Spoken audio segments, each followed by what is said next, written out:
We are currently experiencing a revolution in affordable autofocus lenses. But one thing that people are rightly asking is, does the autofocus actually work? Because there's no point in having a cheap autofocus lens if you're constantly missing focus or the autofocus performance is too slow to keep up. The lenses I'm going to feature in this video were sent out to me by Viltrox. This is not a paid or sponsored video, and they had no say in them making the video.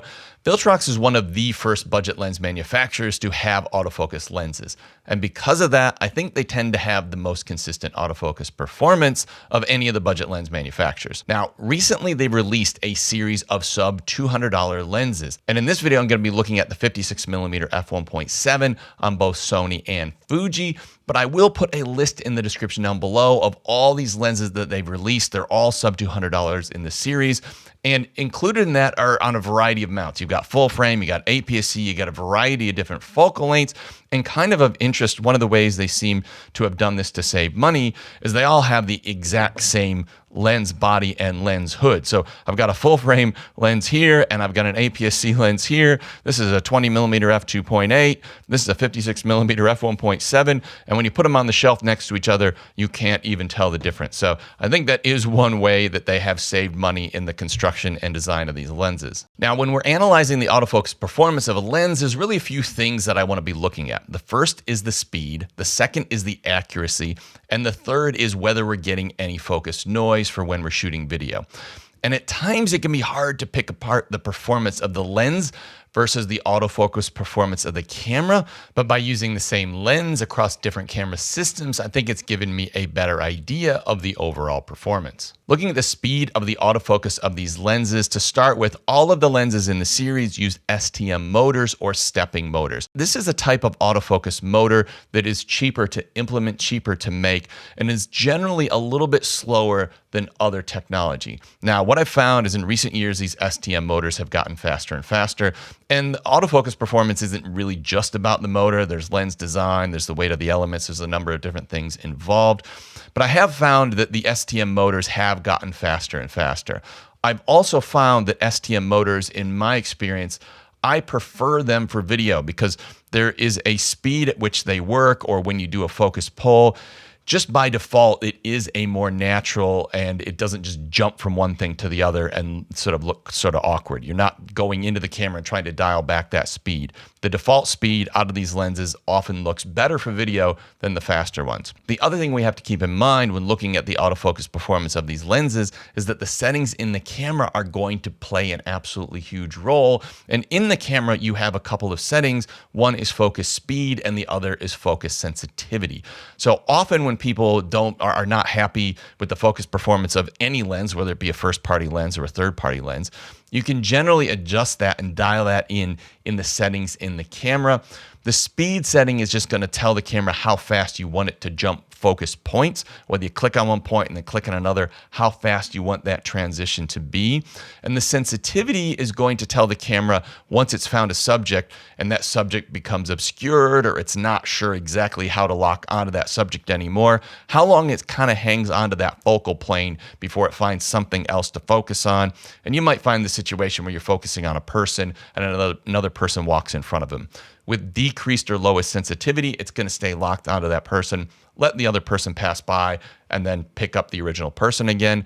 If you have the sensitivity set to high, it's likely going to jump from that original person to the new person that walks by, and then likely jump back to the person in the background again. Another important difference that I should mention between Sony and Fuji cameras is once I set the settings in a Sony camera, I generally can switch to any lens, first party, Sony, third party, Sigma, Viltrox, and they tend to work very similarly. So if I was happy with those settings with one lens, you will get a similar performance out of another lens. With the Fuji cameras, the settings in the camera seem to be very lens specific, and this isn't just between a Tamron or a Viltrox lens and a Fuji lens. This is between different Fuji lenses, and it can be very complicated to work out what the right settings are for your autofocus settings to use with different lenses. And I know a few guys that what they do is once they dial in what they're happy with on any given camera, they will actually make a little sticker and put those autofocus settings on their lens cap and then put it on the lens. So they know when they put that lens on, they need to switch those settings over. Looking at the speed of the autofocus, for an STM lens, these lenses were very, very quick, and they even seemed fast enough to keep up with my little dog that was running around. Now, that was on the Fuji camera that I did that, and it did keep up quite well. And for video with focus pulls, they were plenty fast enough for my liking, and I sort of had no issue with it. The only time that I think you could have an issue is maybe if you had really fast moving sports or extreme sports or something's coming at you very quickly. But in real world use, I found them really reliable. I had one with the Sony camera where a train was coming towards me, and I did a series of shots with the train coming towards me.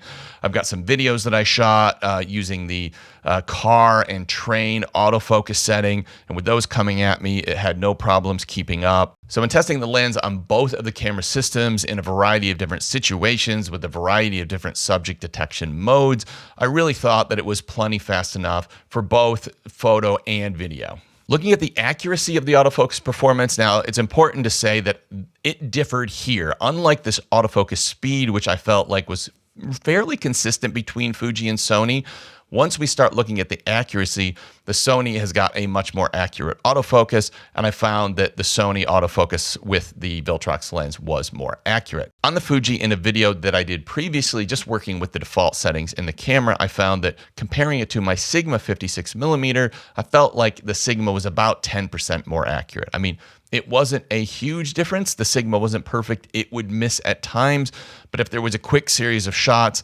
and the Sigma got all 10, the Viltrox might miss one. It was a very minor difference, and at times, depending on the situation, they were identical to each other. It was also only when the subject was moving reasonably quickly. For any normal locked-off shot, they were identical to each other. And you may be able to improve that performance by tweaking the camera settings, something that I didn't do, but something that is a thing with the Fuji camera since it is lens dependent. We may also see a firmware update from Viltrox, and they do regularly update the firmware on their lenses that actually brings that performance in line with that Sigma lens. At the price point, I think it's more than good enough.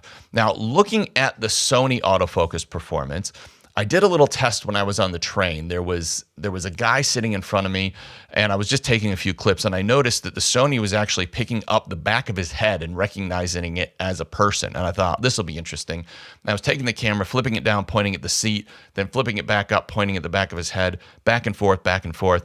And it was dead on every time. It focused on that seat, no pulsing or hunting. Once it found the head again, once again, no pulsing or hunting, back and forth, back and forth. And I was really impressed with both the accuracy and the speed. And I think this was on par with any Sony lens that I've got. I also tested the lens with both the bird and the car and train autofocus tracking, as well as some other human detection settings. And this little bird, it was a seagull. It just locked on the eye, had a little box around the eye, just did not lose him.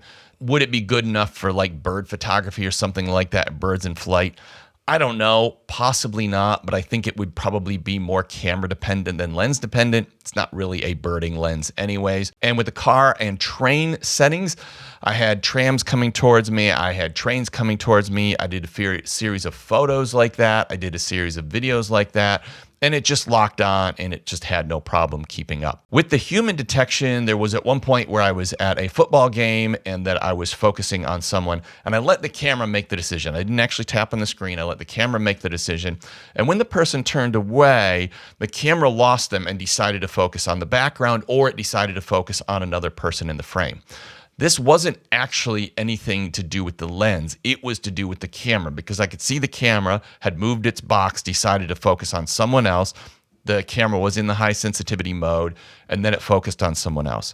So although my intention wasn't to focus on that second person or the background, this was the camera making that decision. And when the camera made the decision, the lens did exactly what the camera wanted.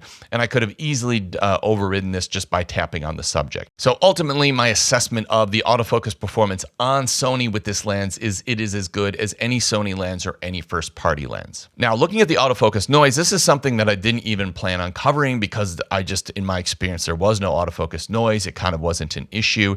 In all my real world testing, I didn't get any autofocus noise in the videos that I was shooting. But when I was sitting at my desk sort of playing with the camera at one point, I had the lens cap on, And I could hear when I turned the camera on, I was just kind of messing with some settings in the camera.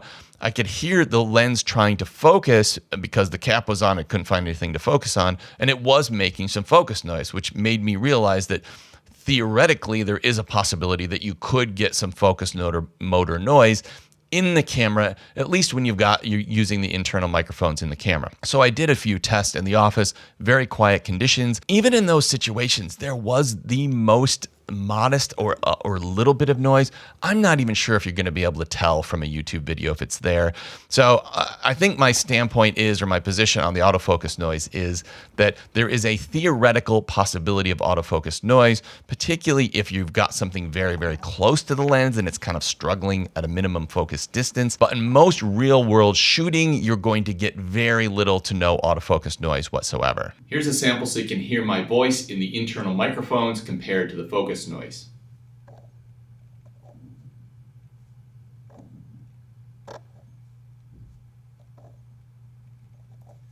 And what you should notice is you won't really notice it so much when I'm talking or things are going on. It's going to be more noticeable if it's just quiet and you've got a focus pull.